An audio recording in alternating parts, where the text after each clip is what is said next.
My name is Alexei. I am 27 years old, and I am standing inside a room that is killing me. There is a button in control room 4. It is red. It says AZ5. It is the emergency shutdown, the one button that is supposed to save everything. On April 26, 1986, someone pressed it, and instead of saving us, the reactor screamed. The floor shook, the ceiling split apart, and a light no one had ever seen before shot straight into the sky above Pripyat. I was not in the room when it happened. I arrived a few hours later for my morning shift. But what I walked into that morning is something I have carried every single day since. This is my story. This is what 60 minutes inside Chernobyl's control room looked like through my eyes. The night before the explosion, Pripyat was quiet. It was a town built for us, for the workers of the Chernobyl nuclear power plant. 49,000 people lived there, young families, mostly. The average age in our city was just 26. We had a swimming pool, a cinema, a sports center. We had wide boulevards lined with poplar trees, and we had an amusement park that had not opened yet. It was supposed to open on May Day, just 5 days later. We thought we lived in the future, a clean, modern Soviet city powered by the atom. That is what they told us. That is what we believed. I was home that night, sleeping in my apartment on the 9th floor. I did not know that at 23 minutes past 1 in the morning, a group of men in control room 4 were running a safety test on reactor number 4. A simple test, the kind of thing you do to make sure the backup systems work if the power goes out. Routine, ordinary, the sort of task that bores you. But the reactor was not ordinary that night. Earlier in the evening, the power had dropped too low. The core had become poisoned with xenon, a gas that builds up when the reactor runs at low power too long. It slows the reaction down. It makes the core sluggish and unpredictable. The shift foreman, Alexander Akimov, was 33. He was a careful man, a good engineer. He knew something was wrong. The power was too low. The safety margins were gone. But the test had already been delayed once. The bosses in Moscow wanted results, and so the decision was made. They would continue. To bring the power back up, the operators pulled out the control rods. These are long tubes of boron that absorb neutrons. When you push them into the core, the reaction slows. When you pull them out, the reaction speeds up. They are the brakes of a nuclear reactor. And that night, the operators pulled almost all of them out. According to the International Atomic Energy Agency's investigation, the reactor needed a minimum of 30 rods inside the core to stay safe. At one point, there were only 6. The machine was running without brakes. At 1:23 in the morning, the test began. The turbines were shut down. For 40 seconds, everything held. The dials were steady. The hum of the turbines faded to silence.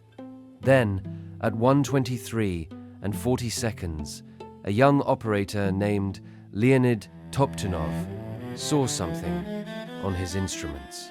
The power was rising, not slowly, not in the way you expect. It was surging. He shouted. Akimov reached for the AZ5 button. He pressed it. The control rods began to drop into the core, but the RBMK reactor had a design flaw that almost no one in that room knew about. The tips of the control rods were made of graphite, not boron.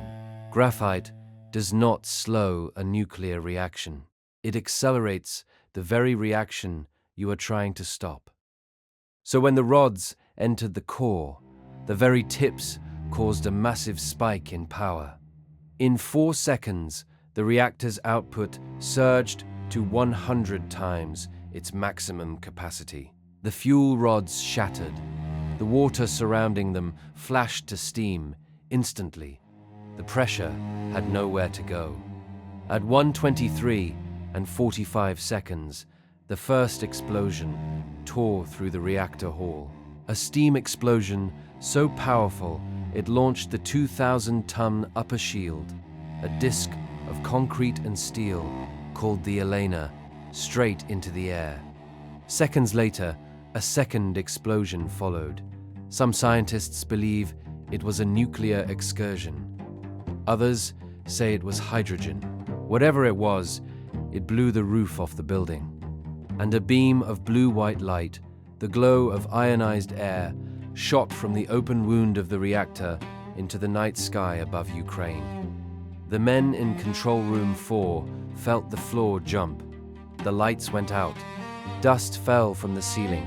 They did not know what had happened. They could not know, because the instruments were lying.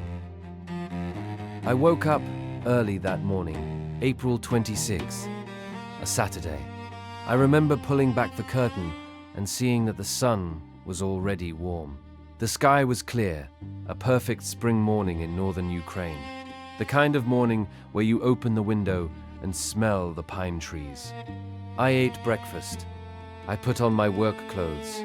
I drove the road from my apartment in Pripyat to the plant, the same road I took every day, 11 kilometers through flat marshland and birch forest.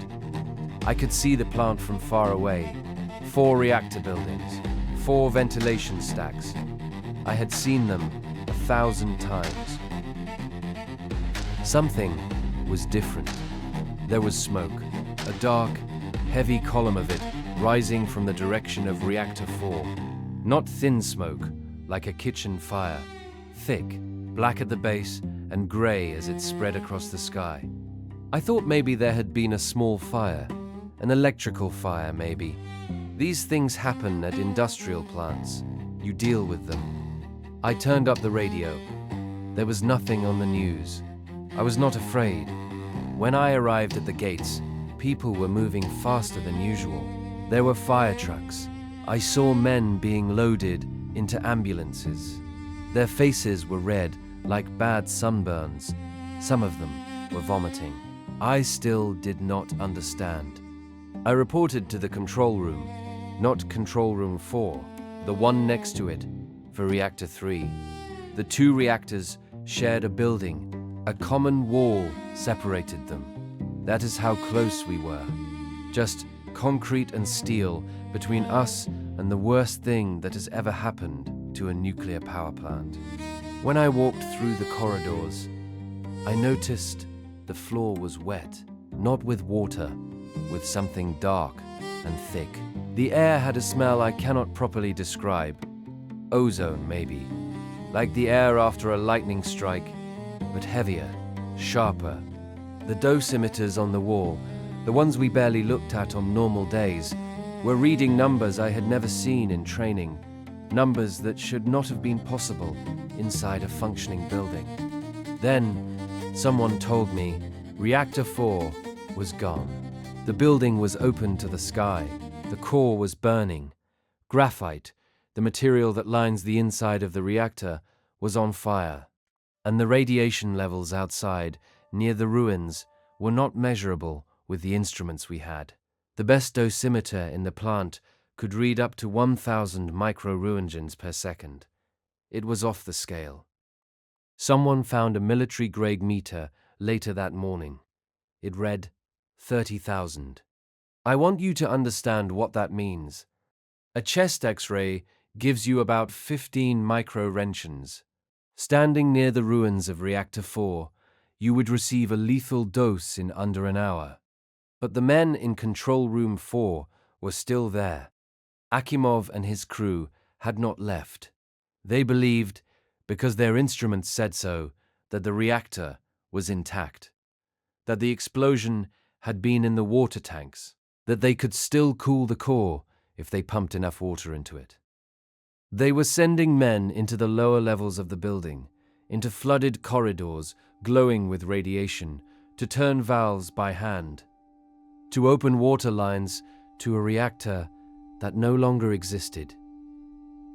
They were trying to save something that was already gone. I stood at my station in the adjacent control room and monitored Reactor 3.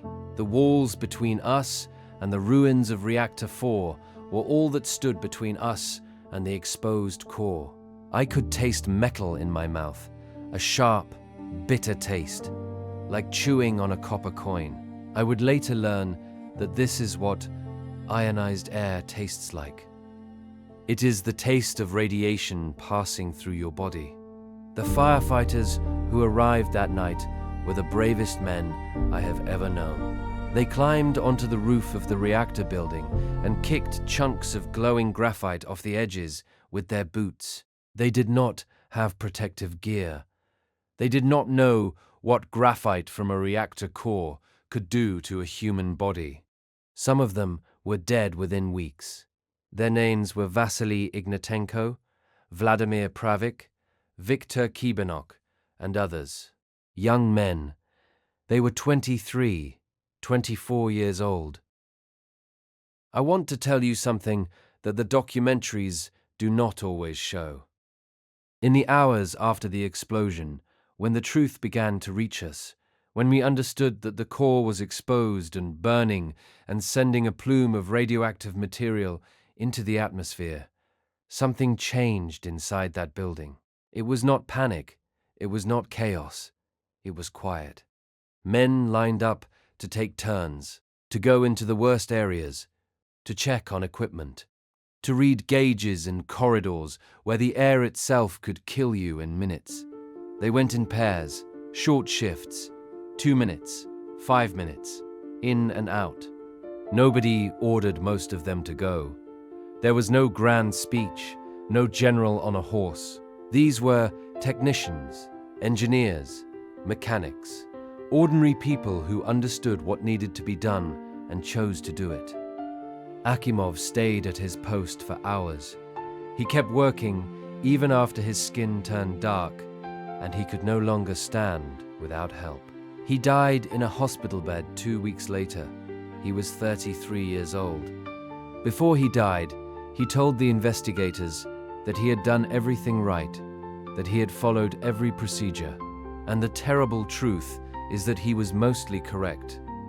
The machine had a flaw that was kept secret from the very people who operated it. In the weeks that followed, 600,000 people were brought in to clean up the disaster. They were called liquidators, soldiers, miners, scientists, construction workers. They came from every corner of the Soviet Union. Some volunteered, some were ordered. All of them walked into danger that most people cannot imagine. They built a concrete shield over the burning reactor. They called it the sarcophagus. They shoveled radioactive debris off rooftops in 90-second shifts because that was the maximum exposure a human body could take before the risk became unbearable. 90 seconds, the length of a pop song. Then the next man went up. The miners dug a tunnel beneath the reactor, working in temperatures above 50 degrees, to install a cooling slab that would prevent the molten core from burning through to the groundwater below. They worked without shirts because of the heat. They were told the radiation was manageable. Many of them did not live to see 40. And they did it, not with machines, not with robots. The robots broke down in the radiation. Their circuits failed. Their cameras went blind. Humans did not break, not right away. Pripyat was evacuated 36 hours after the explosion.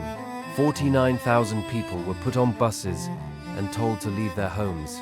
They were allowed 1 suitcase each. They were told they would be back in 3 days. Just a precaution, the authorities said. Nothing to worry about. They never came back, not one of them. The city sits empty to this day. The amusement park never opened. The Ferris wheel that bright yellow wheel I passed on my way to work every morning, has never turned.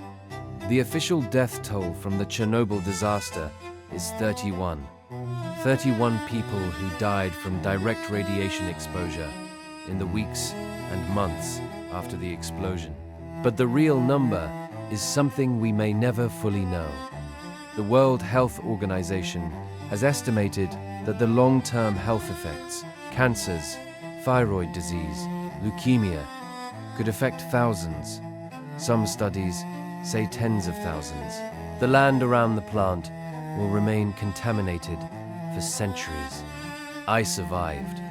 I was lucky. My exposure was high, but not lethal. I was sick for weeks. My hair thinned. My gums bled. But I lived.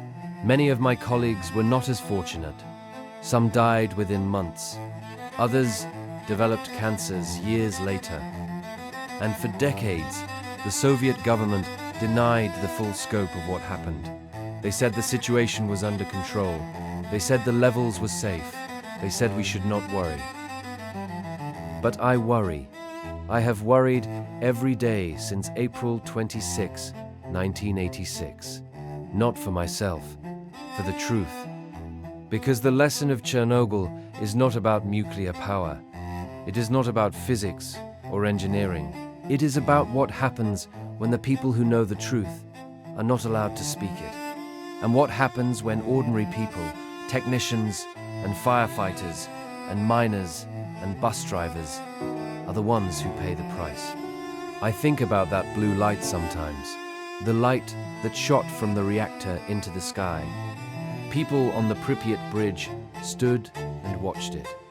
They said it was beautiful. They did not know what they were looking at. They did not know that the beauty was killing them. I made a choice after Chernobyl. I chose to talk, to tell what I saw, what I tasted, what I felt in my hands and in my chest. Because the men who died in that building deserve to be remembered, not as statistics, not as footnotes, as people. People who woke up on a Saturday morning, drove to work, and walked into something no one should ever have to face. My name is Alexei Breyas. I am a senior control engineer. I was 27 years old when the worst nuclear disaster in human history happened 11 kilometers from my apartment.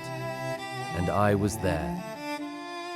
If this story stayed with you, if you felt something in this room with me, then subscribe to this channel, because every episode we go back, we stand where they stood, we see what they saw, and we remember, not the headlines, the people. I will see you in the next one.